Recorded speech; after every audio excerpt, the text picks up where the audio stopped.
to the first episode of Hot Rubbish. I'm here with my friend Shani. Shani, how you doing?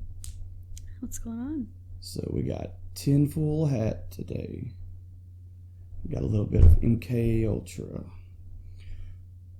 You ever heard anything of MK Ultra? I've heard a little bit about it. I've been doing some research.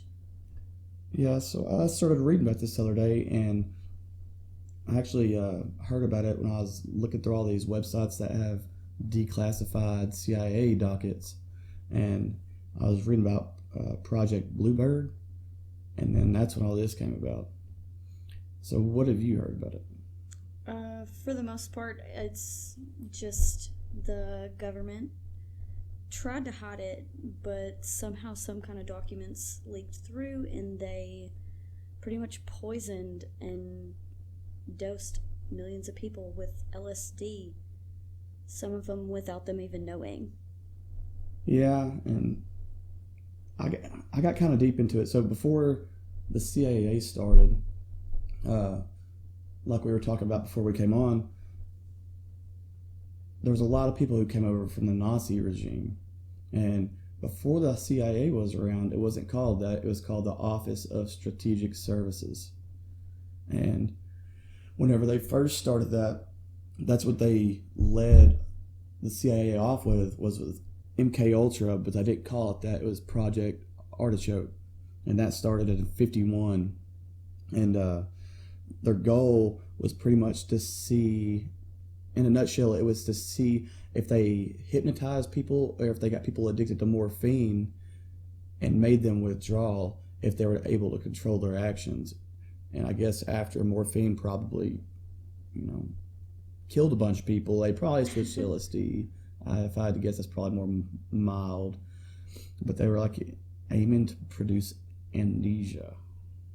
Well, some of the stuff that I read was about how prisoners of war in Soviet Russia and stuff like that, they came back and they were totally different people. They had different beliefs, and our government thought that they were brainwashed. So they decided that they wanted to brainwash people too. And that's why they kind of started using drugs and stuff to, I guess, brainwash people. Well, how the fuck did they know what LSD did in the 50s? Is that when it got popular?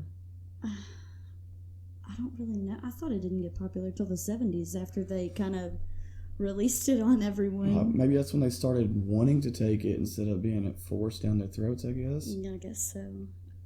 Well, I mean, I was reading it said it kind of started out so they could, like, incapacitate, I wouldn't say, I guess, enemies or, like, people working for other governments, agents of other governments. So I guess they could do whatever they wanted to them or do something to where they could tie them up to where they could interrogate them. And when the CIA first started this, they disputed who would take over this MK Ultra project or Project Artichoke, because I guess they didn't want America's name on it. I guess the Office of Strategic Services, that was multiple countries from what I understood. And it seems the CIA sought to establish control over what they perceived as the weaker and less intelligent people of society. Like what you said, defectors, refugees, prisoners of war. And what they were aiming to do wasn't just to control and manipulate people. It was at that time to where they could, like, succeed in brainwashing people enough. They were trying to perfect it. That was whenever it came up on the time of like proxy wars, like the Cold War, to where they didn't want to launch missiles and they didn't want to put troops on the ground, but they wanted to find a way to kill their political opponents. So what do? You dose them, and if you can form some kind of control over them, I guess that you could get them to kill somebody. And it was pretty popular, not just in America, but we had the CIA set up in Europe, Japan, South Asia, the Philippines. And until here recently, nothing had really came out about it. All you heard was about crazy people doing stuff, and there was no explanation to why, because these people weren't like they weren't psychotic before they started killing people. But 30 years after they murder a bunch of people, it comes out that the government's the one who was involved with it. Well, first they were using what they considered expendables. They would use like prostitutes, homeless people, pretty much anybody that they thought didn't matter. And then when they kind of ran out of those people or decided that that wasn't really working for them, they started dosing people that worked for the CIA without their knowledge. Like there was a guy that actually died. He worked for the CIA, and he, out of nowhere, quote, jumped from a window 13 stories high, and they just called it a suicide and brushed it under the rug. But later on, his family disputed it, and it turns out he had figured out that they were dosing him, and he was going to come forth and air their business out. And when the family disputed the suicide, they realized that he was killed before he was thrown from the window. That sounds like the Great Depression to me. All those people jumping off buildings, killing themselves. Wonder if they were on the trip too. Well, That's kind of crazy nowadays. You're working for the government and you have ever touched marijuana or pretty much anything, you can't work for them. But back in the day, they were just voluntolding you that you had to go ahead and take you a tab of LSD. But what was even weirder was seeing all these stories of these people that were apparently a part of this program, not really in bed with the program, but they were, I guess, subjects of the program. And I was reading through there, and this one was a pretty wild one. It was saying that, after World War II, the collapse of the Nazi regime, all the scientists and chemists, basically anybody in the science field and even in the military, if they weren't dead or suicided themselves, they were looking for a job. And a lot of them, they ended up here in America. And supposedly there's, I wouldn't say evidence, but more like, I don't know what to call it, papers saying that Adolf Hitler was a result of this program in his early years, because that was his craziness started in mid to late 30s and only lasted a few years before he was wiped out. Or he might be in Australia.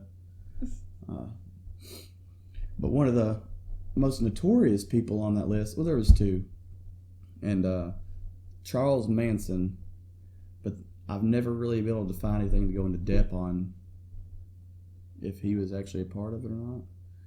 But have you heard of Ted Kaczynski? That's the Unabomber's name, right? That's the Unabomber. Yeah. And this dude I dove into a lot. He had a pretty good amount of publicity for the amount of people that he hurt compared to all these other people. And the more I got to reading it, the more I understood kind of why. I'm not glorifying the dude. Obviously, I don't want anybody going out and killing people. Right. The dude was a damn genius. He had to be some kind of genius if he escaped getting caught for, I think it was 16 years, 17 years. Yeah, it was something long. It was a long time. Well, he started out as a student at Harvard, and he got his PhD by solving a math equation that his professor couldn't solve. And I'm not a PhD or anything, but I'm pretty sure whenever you go to get your PhD, you have to write basically a long paper making yourself prove you're smart. Well, this dude didn't have to do that. He just lit up on the board, solved a math problem, and the professor went on the news sucking him off. And, while he was in Harvard, there's some evidence and some papers lurking around the internet that say he was a subject of this MK Ultra. Have you heard anything like that? Not really a lot, but I think I have. Well, it was kind of brutal from what he described and what the CIA declassified documents came out with, because they were somehow weirdly destroyed in the late 1950s or 1970s, something like that.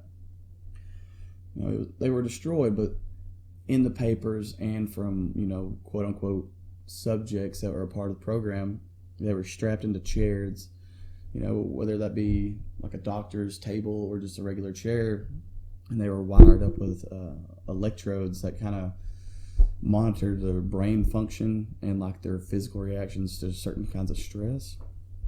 And Ted Kaczynski, he was exposed reportedly to light deprivation followed by extreme amounts of light.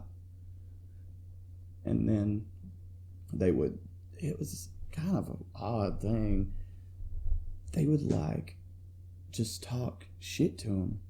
They would keep him in a room and they would have him watch these videos, and it was like these theoretical videos where you're supposed to create an opinion.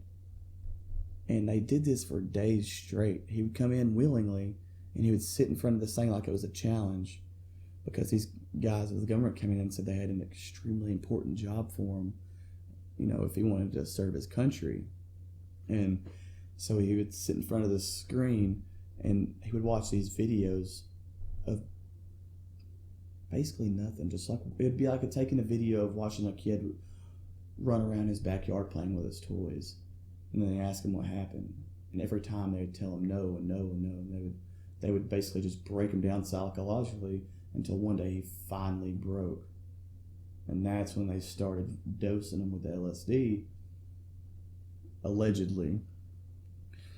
And after that dude wasn't really right. No, he definitely wasn't. Well, did you hear about, so he bombed people? Yeah. What do you know about that? I know that he started out like this brilliant professor, student, just incredibly smart man. And then once the bombings started, he pretty much was making them from junk. They had like nails and just a bunch of junk that he put together because they didn't have the internet. He just was smart enough to make a bomb. And he was hand delivering them. Well, but kinda. Some of them he did, because that's how they got a sketch. But he would put the return address as someone else. Okay, before we gotta get into it, well, I'll come back to it. Okay, so there's 2 line items about Ted Kaczynski that set him off. The Industrial Revolution and its consequences. And then Industrial Society and its future. Have you ever heard any of his ideology on the world? No. Okay, I tried to find his actual manifesto. Oh, but it proved to be harder to find than I thought. No, you can get it on Apple Books. Oh, really? Like one of the most available places. Didn't even think to look there. So this guy, and it's really messed up to try to explain it, because whenever you explain it or you read his manifesto, like his manifesto isn't like the Buffalo shooter. His manifesto is like really intellectual.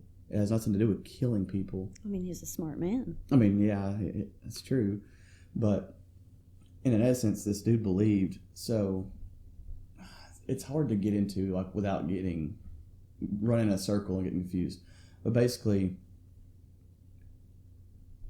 if you have a car, how would you get to work?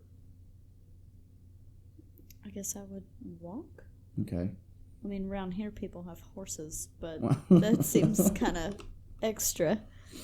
Well, I mean, yeah, you got a good point, but this guy, he was against modernization of technology because he believed that it wasn't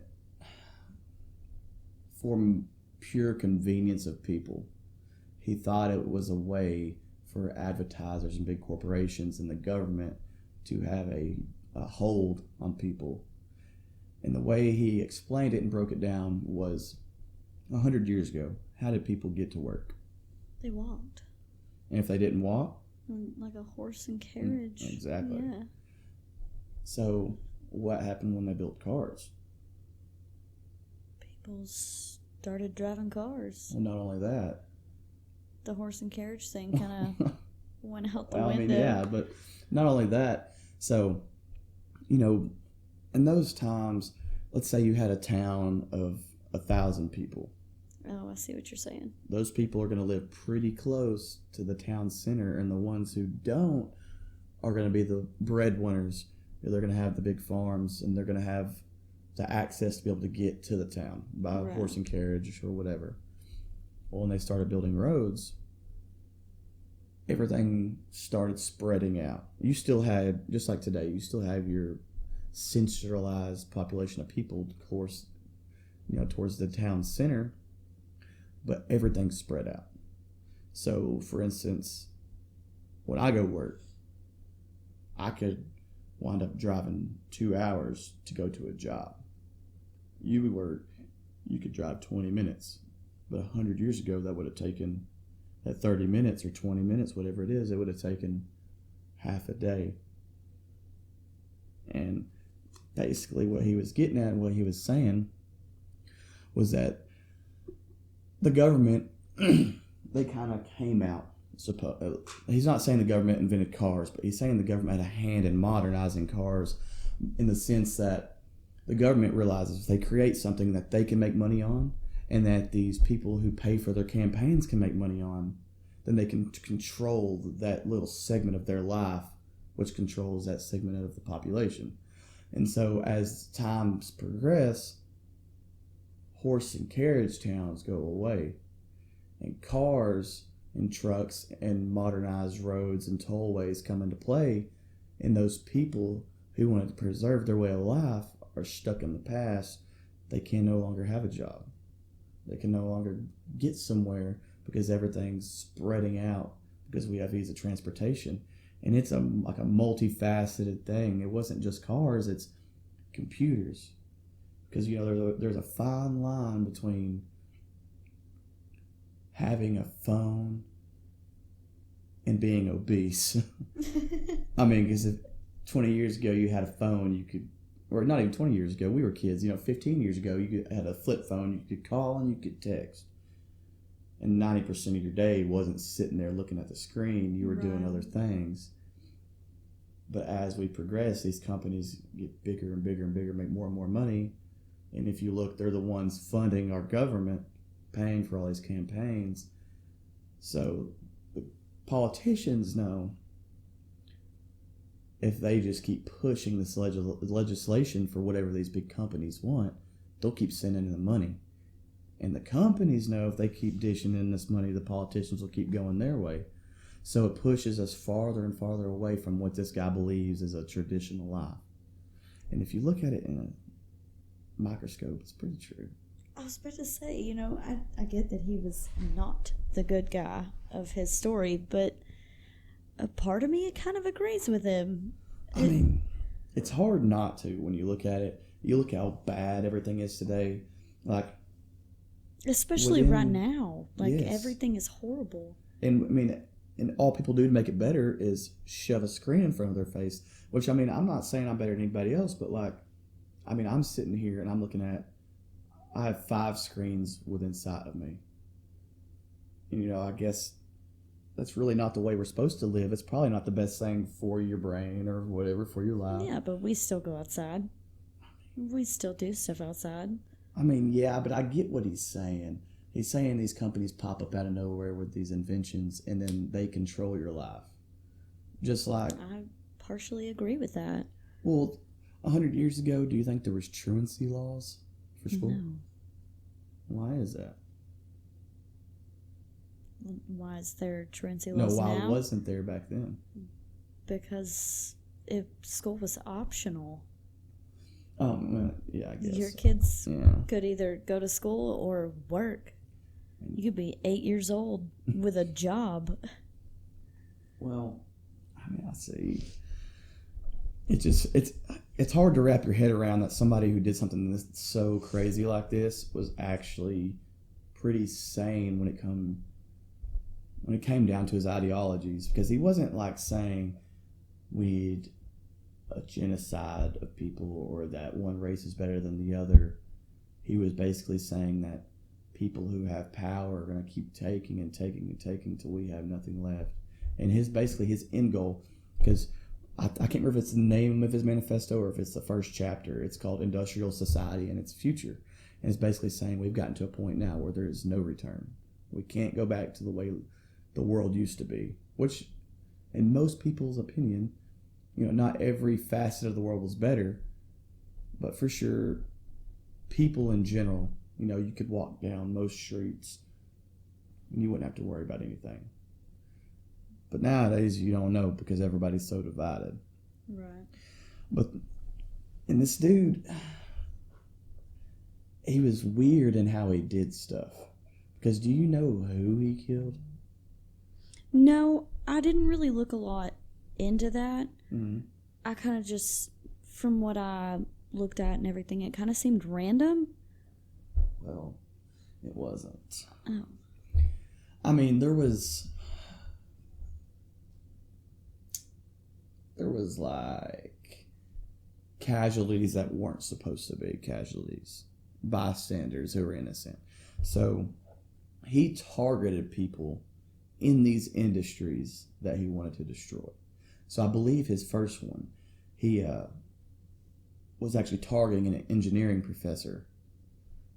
Well, the resource officer was the one who opened the package. So a cop got killed. So instantly they're looking for somebody with an MO of killing cops. But he wasn't. And the second one, I don't know what order these next ones are in, but like he went after a computer store. And that one, no one was killed. And then he killed an astronaut candidate. They were, I guess, in the NASA space program, and he somehow got his hands on them. But what's just crazy is how long he got away with it for. A long time. I mean, but back to the whole MK Ultra thing, like, there had to be a point in his life where a switch flipped. well, Because he went yeah. from being like this professor and so smart, and they never really said anything about him being a recluse then. Well, But- there was some stuff. It's hard to say whether it's an actual piece of science or if it's just like hypothesis. So, whenever he was young, I think he was in his early toddler years, so I'm going to say 3, maybe 4, he had an allergic reaction to some medication. And so they put him in the hospital. But then I guess some things progressed and he wound up staying in the hospital for like 6 months from what I read. And not only was he in the hospital for 6 months, his parents were only allowed to come visit him for 2 hours twice, or basically once a week. So he only had contact from his parents for just a few hours every week. And in your early years, pretty much from the time you're born until you're 4 is like the biggest formative years in a child's brain development and basically learning what life is and what to do. And there's theories, and I guess there's probably a little bit of science behind it because this goes into more like mental stuff, that he was isolated so much that he wasn't able to develop, and all he felt was like an empty, dark room, basically, from what he explained, because he had no one He didn't there. have like the nurturing mother Exactly. figure No. of any kind. Well, and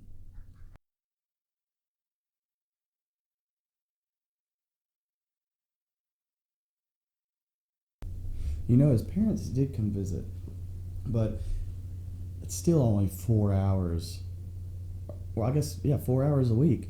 And once you get out of there, they said that you can't ever go back to normal because once your formative years are complete, you don't have any more way to progress, and all you do is. I don't even want to try to explain it. I'm not a scientist or a psychologist. Right. No, I but get basically, what you're they said saying. when he came home, he was never the same. He would cry about everything, and it's like he was stuck to his mother. If his mother left, he had like overwhelming and crippling anxiety. It's like And abandonment issues. exactly. And his brother actually talked about it whenever he got older. His brother said that when he got rejected by a woman, whether that be just talking and they didn't have interest, or I guess trying to go on a date or whatever, that he would absolutely lose his mind. That in itself is part of how he got caught. Yeah. And his brother kind of Snitch. helped. Yeah, he straight snitched on him. Fucking snitch. But it's. Well, you know how they actually caught him? Like, not physically, but like with the evidence before, like how they found his brother, for example. I want to say that I read how they found his brother. Wait, it was his wife. Well, it was, but the way the FBI found Ted, have you ever heard about that? I don't guess I have. Okay, so for all these years, there was still one guy who was investigating Ted Kaczynski. And I can't for the life of me remember the name of who the guy was. But basically, for all these years, he would write letters. One second, I'm trying to figure out who this guy is. Well, I know that he was a recluse for a really long time. He moved to Montana, got his tiny little shed house in the middle of the woods, and just kind of ghosted on everybody. But well, that's when he started making the bombs when he moved. before he completely cut himself off, there was a point in time when he wanted to communicate with law enforcement because he sent his manifesto to Washington Post, New York right. Times, and Penthouse. And Penthouse is how they knew that he was a man. Well, it was kind of crazy. Okay, so the guy's name is James Fitzgerald, and he had to pretty much fight tooth and nail to get this kind of position at the FBI. They didn't have it. You know what a linguist does? They interpret writing. How somebody writes, they can figure out who the hell you are, apparently. Right. Well, this dude, the Unabomber, he would write these letters pretty much with every bomb towards the end. He would write them and try, like you said, get publicized or say he wanted to work with law enforcement. Right, he wanted some kind of attention from yeah, it. it's all these idiots want. They want somebody to Acknowledge them. Yeah, I guess they don't care who it is, a woman or cops with their knee in your neck. They just want somebody touching them. Right. But basically, this James Fitzgerald guy, the last letter he wrote, I think it was to the Washington Post, if I'm not mistaken, when they were going to publish the manifesto, and the FBI did not want that.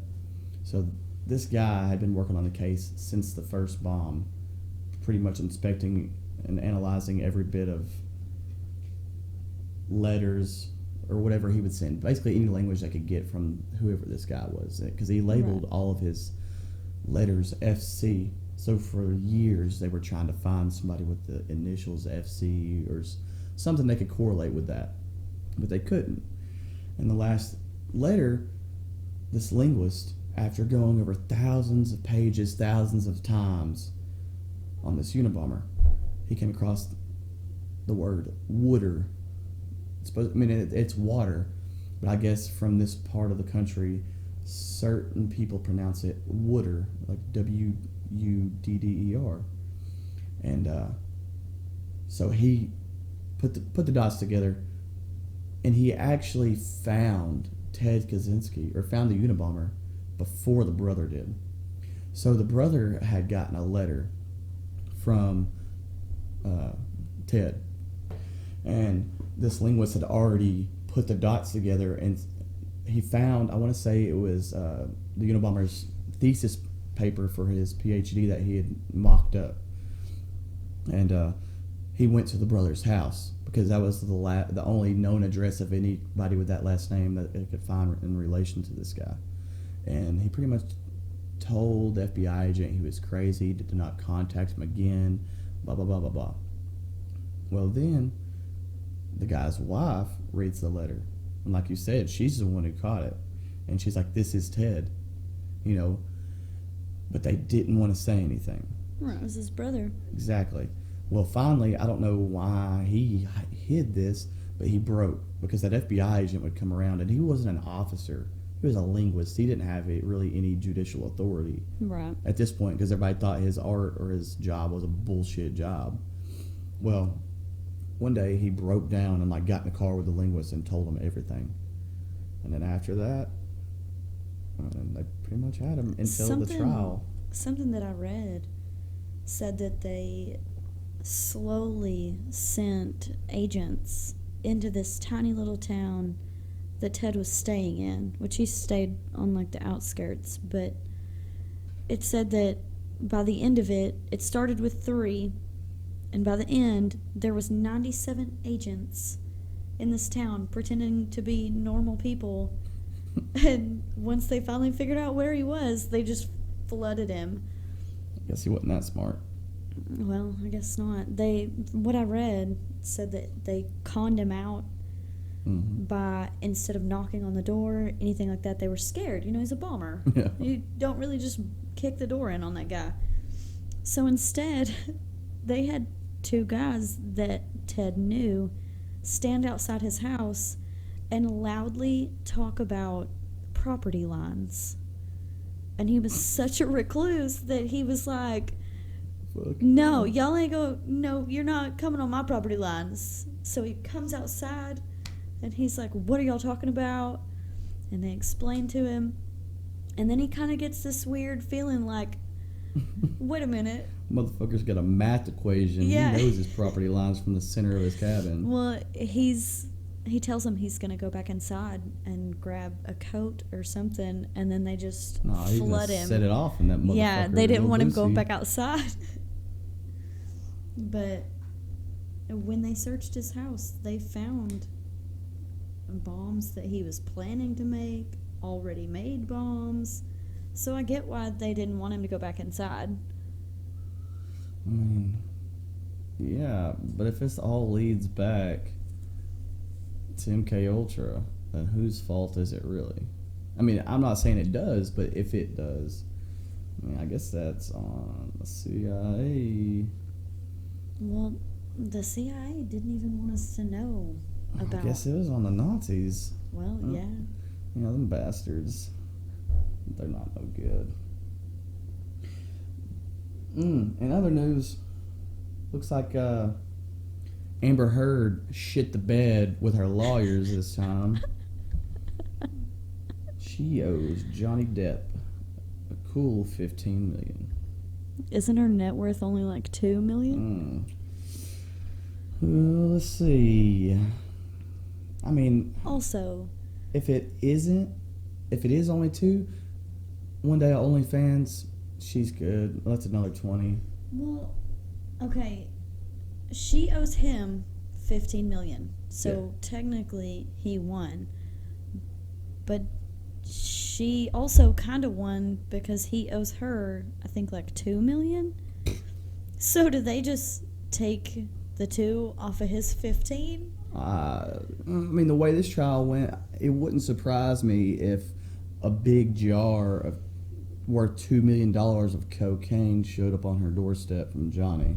Well, yeah. But yeah, that's what it looks like. They would just subtract it from the overall. But at the same time, the Johnny doesn't technically own that, I don't think, or owe that. It's his lawyer, but I would think he has to pay it. But hell, Amber Heard's only worth $8 million. Oh. Yeah, only. Only. Did you read her closing statement after she lost? Was it advice to young wives to make sure their house is No. stocked up on toilet paper? She said that she was devastated that women around the world who were domestically abused were let down, and she was let down. And even though there was a mountain of evidence that Johnny was abusing her, she still somehow lost. Yeah, I don't think it really works that way. No. I thought that was whenever pretty you comical. take a video of you telling your husband that you beat him and that, yeah, he was abused, and to tell the world, I don't think it's really going to work out in your favor. But anyways, on to the next thing. So this you're going to know a lot more about than me. Project 4.1. Yeah. So I'll let you head this one off. Well, it was the U.S. government. They were, I guess, practicing. I don't really. That's one way to explain it. It's kind of messed up. Why couldn't you pick somewhere people didn't live? Like Japan, for instance. And fuck, you did it once. What's it going to hurt to do it again? They were making nuclear weapons, and the one that they set off ended up being a little bit bigger than what they thought it was going to be. What, on the Marshall Islands? Mm-hmm. I would say, yeah, it was a little bit. They said it's 1,000 times the size of the one they dropped on Hiroshima, which would make it the biggest, I think it was a hydrogen bomb ever created.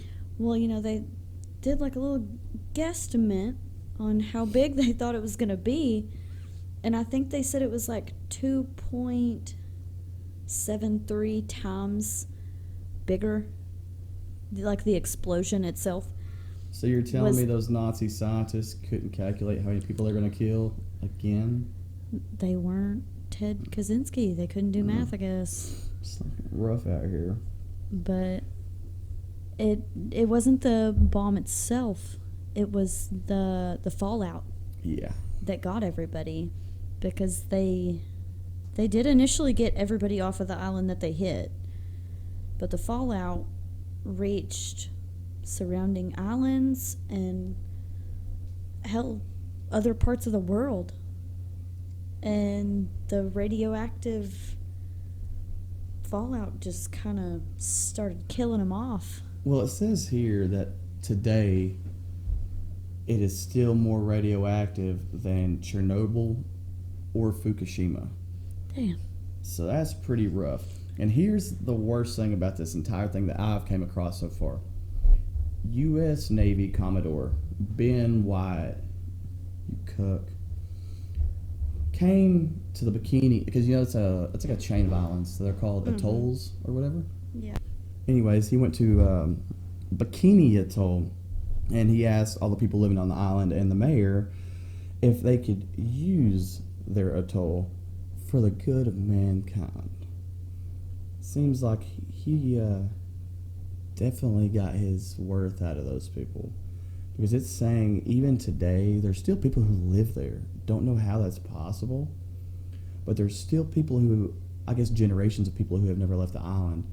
But obviously the next 2 generations after that, those people were like probably the closest thing to zombies you could think of. And I was watching, there's not really much on this. I don't know why it's not such a big deal, because that's not, I don't know who owns that, or what country that is. It's in between Hawaii and the Philippines. Definitely not enemy waters. Right. And they fucking asked them, like, hey man, do you mind if we take some desk pops out here in the ocean next to your house? Promise we won't do It won't be nothing." that crazy. Just And they, I don't know, do you know how many they actually set off there? no. Because I know for sure they set off 2, because there's the one that I've heard people talk about pretty heavily is called Bravo. That's the name of the bomb. And I'm not much of a bomb guy. I don't know a whole lot about those. Didn't learn that, in my nuclear weapons training in high school. But it says it was a 15-ton bomb that, whenever detonated, created a mushroom cloud that rose 130,000 feet and spread a 25-mile area. Jesus Christ. How are you able to, how's a country able to do that? Doesn't make any sense. And here's the message they gave to the citizens of all the atolls, because these atolls, if I'm not mistaken, are within a 20-mile radius of each other. So they're all not only in the fallout radius, in the blast radius, which, if you're setting off a nuclear bomb, you're going to have some sort of idea of what the blast radius is. You're not just going to have a big-ass bomb and be like, it could be anywhere from a 1 mile blast radius to 100. We're not real sure yet. We're just kind of winging this. I mean, what the fuck is wrong with these people? Here's what they told them. The weathermen, and at this time, the country wasn't controlled by the U.S. military, but we were basically a military installation. We were there to oversee this project. So the weatherman was in the Navy, basically. He was a corpsman in the Navy that was a weatherman. He instructed the citizens to stay inside their homes until they asked them to evacuate after the bomb is detonated. Well, I think I read that they stayed there for 3 days after the blast. So it almost seems like they were trying to see what would happen if people were around it. Well, if they were giving people LSD to see if they could get them to assassinate really put it people, past them? I mean, hey, let's set this bomb off, see if we can get anybody, with 4 legs, 4 hands, Let's maybe just a see super what soldier. happens here. Isn't this how Captain America was made? But alrighty, we'll do this again next Thursday. 10 full hats on Thursdays. Thank y'all.